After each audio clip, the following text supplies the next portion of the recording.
Përshëndetje të nderuar teleshikues të ABC News. Po ju njoh me situatën meteorologjike për ditën e sotme në kontinentin evropian dhe vendin ton sipas Meteoalp. Pjesa më e madhe e kontinentit evropian do dominohet nga kushte të paqëndrueshme atmosferike.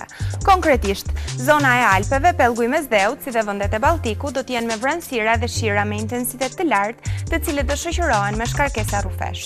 Po ashtu me vranësira dhe shira, por me intensitet disi më të ulët, do të jenë ishujt britanik, Europa qendrore, si dhe pjesa veriore e gadishullit Ballkanit. Ndërsa pjesa tjetër e kontinentit, pra Europa jug-perëndimore, si dhe pjesa jug-lindore e Ballkanit, do të jenë me mot të kthjellët dhe vranësira të lehta.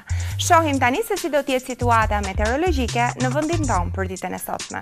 Shqipëria do të dominohet nga kushte të qëndrueshme atmosferike. Konkretisht, zonat e ulta dhe ato bregdetare do të jenë me mot të kthjellët, ndërsa zonat malore lindore do të jenë me vranësira, të cilat do të gjenerojnë shira të dobët në veri lindje të vendit. Edhe pjesa e dytë e ditës do të vijojë me të njëjtat kushte meteorologjike.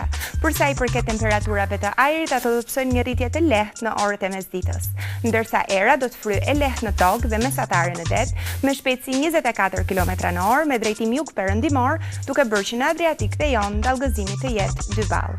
Ndjekim tani temperaturat minimale dhe maksimale në qytetet kryesore të vendit, rajonit dhe botës. Ju falenderoj për vëmendjen, bashkë mirë takofshim.